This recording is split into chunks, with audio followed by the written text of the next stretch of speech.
नमस्कार। मैं हूं आपका कानूनी सलाहकार एडवोकेट गोपाल कृष्ण मीणा और आप देख रहे हैं गोपाल कृष्ण टेक ऑफिशियल। आज हम उस विषय पर बात कर रहे हैं जो जीवन और मृत्यु के बीच की रेखा खींचता है, चिकित्सीय लापरवाही, मेडिकल नेग्लिजेंसी। जब किसी की लापरवाही से आपके प्रियजन की जान चली जाए या उसे अस्थायी नुकसान हो जाए तो क्या डॉक्टर या अस्पताल को भगवान कहकर माफ़ कर दे? नहीं, कानून ने आपको लड़ने का पूरा हक दिया है।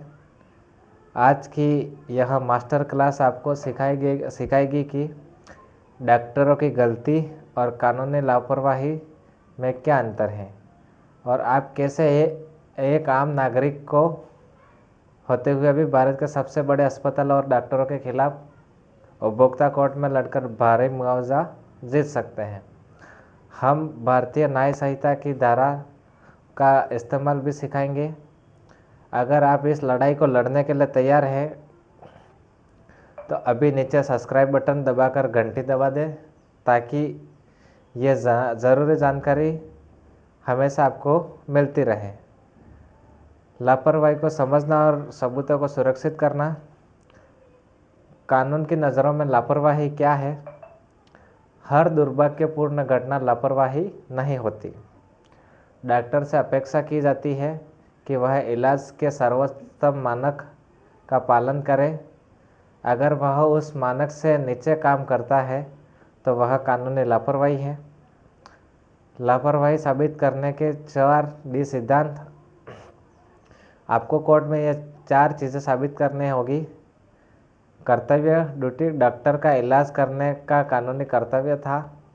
उल्लंघन, डॉक्टर ने इलाज के मानक स्तर का उल्लंघन किया, जैसे ज़रूरी जांच नहीं कराई। क्षति, डैमेज, उस उल्लंघन के कारण मरीज को नुकसान हुआ।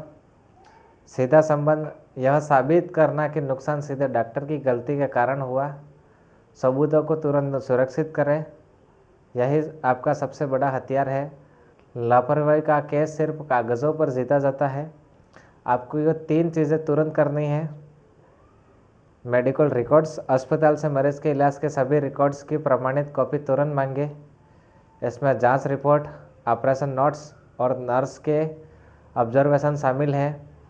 अस्पताल रिकॉर्ड देने से मना नहीं कर सकता। विशेषज्ञ की राय, किसी अन्य विशेषज्ञ डॉक्टर से उन रिकॉर्ड्स की जांच कराएं और लिखित राय लेगी क्या यह इलाज मेडिकल प्रोटोकॉल के अनुसार था। यह राय ही आपकी फाइल का सबसे मजबूत आधार है। मृत्यु होने पर, अगर मरीज की मृत्यु हुई है तो पोस्टमार्टम ज़रूर कराएं और उसकी रिपोर्ट सुरक्षित रखें। हम आपको यह बहुत गंभीर जानकारी दे रहे हैं। यह जानकारी किसी और को न्याय दिला सकती है। कृपया इस वीडियो को अभी शेयर करें। जागरूकता ही सबसे बड़ी सुरक्षा है। हर्जाना जीतने का सबसे तेज रास्ता है उपभोक्ता कोर्ट। डॉक्टर की लापरवाही के खिलाफ लड़ाई में उपभोक्ता कोर्ट आपका सबसे बड़ा और सबसे तेज हथियार है। और उपभोक्ता कोर्ट ही क्यों? आप उपभोक्ता कोर्ट हैं। सुप्रीम कोर्ट के फैसले के अनुसार फीस लेने वाले डॉक्टर और अस्पताल सेवा प्रदाता हैं और मरीज उपभोक्ता, इसलिए आप उपभोक्ता कोर्ट जा सकते हैं। तेज न्याय, सिविल कोर्ट के मुकाबले उपभोक्ता कोर्ट में केस 2-3 साल में ख़त्म हो जाता है।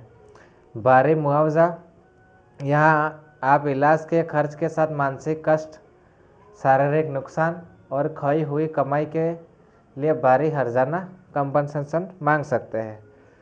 शिकायत दर्ज करने की प्रक्रिया, समय सीमा 2 साल। घटना होने या लापरवाही का पता चलने के 2 साल के अंदर शिकायत दर्ज करनी होती है। सही कमीशन, मुआवजे की राशि के अनुसार जिला, राज्य या राष्ट्रीय कमीशन में शिकायत दर्ज करें। ऑनलाइन पोर्टल, आप घर बैठे ई-दाखिल नामक सरकारी पोर्टल पर अपने शिकायत और दस्तावेज अपलोड करके केस फाइल कर सकते हैं। मुआवजा मांगना, अपने शिकायत में साफ तौर पर बताएं कि आप इलाज के खर्च के अलावा मानसिक पीड़ा के लिए भी कितनी राशि मांग रहे हैं।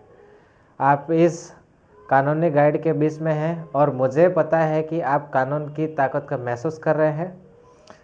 और अगर यह जानकारी किसी और को इंसाफ दिला सकती हैं तो इस वीडियो को लाइक करें और अभी अपने व्हाट्सएप इंस्टाग्राम में शेयर करें। आपका समर्थन मुझे यह मुहिम जारी रखने की ताकत देता है।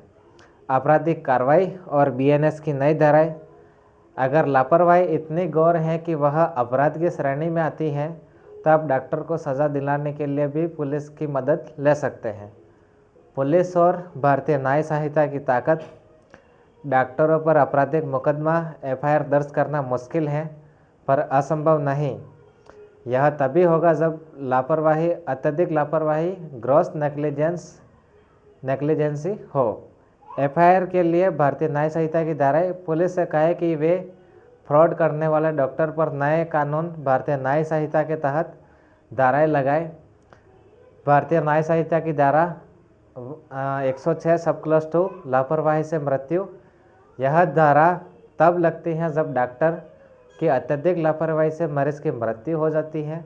इसमें सजा का प्रावधान है। भारतीय न्याय संहिता की धारा 160 लापरवाही से गंभीर चोट। यह धारा तब लगाई जाती है जब डॉक्टर की लापरवाही से मरीज को अस्थायी अपंगता या गंभीर चोट पहुंचती है। भारतीय न्याय संहिता की धारा 108 लापरवाही से चोट। यह धारा साधारण चोट लगने पर भी लगाई जाती है। ज़रूरी कदम। एफआईआर दर्ज कराने से पहले आपको किसी दूसरे विशेषज्ञ डॉक्टर की राय पुलिस को देनी होगी जो यह बताए कि पहली नज़र में लापरवाही हुई है। पुलिस बिना इस राय के एफआईआर दर्ज करने से बचती है। मेडिकल काउंसिल में शिकायत। आप संबंधित राज्य मेडिकल काउंसिल या राष्ट्रीय चिकित्सा आयोग में भी शिकायत कर सकते हैं। परिणाम। काउंसिल के बाद डॉक्टर का लाइसेंस रद्द कर सकती है, उसे कुछ समय के लिए प्रैक्टिस से रोक सकती है। यह उसकी नैतिक सजा है। कानूनी दावपेच और आपका अंतिम बचाव। अंतिम में हम देखते हैं कि डॉक्टर और अस्पताल किन कानूनी दावपेच से बचते हैं और आपको उसके लिए क्या तैयारियां करनी है। डॉक्टर या अस्पताल का बचाव और आपका जवाब। बचाव। सहमति पत्र। अस्पताल कहेगा कि मरीज ने ऑपरेशन के लिए सहमति पत्र पर हस्ताक्षर किए थे। आपका जवाब। सहमति पत्र केवल आपको प्रक्रिया की अनुमति देता है, न कि डॉक्टर को लापरवाही करने की अनुमति। बचाव। डॉक्टर कहेंगे कि यह जटिलता थी, लापरवाही नहीं। आपका जवाब रहेगा, आपका विशेषज्ञ गवाह साबित करेगा कि इलाज के दौरान मानक प्रोटोकॉल का उल्लंघन हुआ जिससे जटिलता बढ़ी। उपकरणों की कमी। हमारे पास वह मशीन नहीं थी। आपका जवाब रहेगा, अगर आपके पास में मशीनें नहीं थी तो मरीज को तुरंत बेहतर सुविधा वाले अस्पताल भेजना आपका कानूनी कर्तव्य था। मुआवजे का आकलन। मुआवजा कितना मिलेगा यह दो चीज़ों पर निर्भर करता है। वास्तविक क्षति, इलाज पर हुए खर्च, भविष्य के इलाज का खर्च, मानसिक और शारीरिक क्षति, मरीज की आयु, उसकी सालाना आय, अगर मृत्यु हुई है और जीवन की गुणवत्ता पर पड़ा प्रभाव। कोर्ट इसके लिए बड़ी राशि देती है। अंतिम संदेश। मेरे भाइयों और बहनों, चिकित्सा लापरवाही का केस मुश्किल ज़रूर है लेकिन असंभव भी नहीं है। आपका सबसे बड़ा हथियार आपके मेडिकल रिकॉर्ड्स हैं। उन्हें तुरंत मांगे, एक अच्छे वकील से मिले और उपभोक्ता कोर्ट में निडर होकर लड़े। कानून आपके साथ में है। इस वीडियो का फल यही है, आप जागृत हो।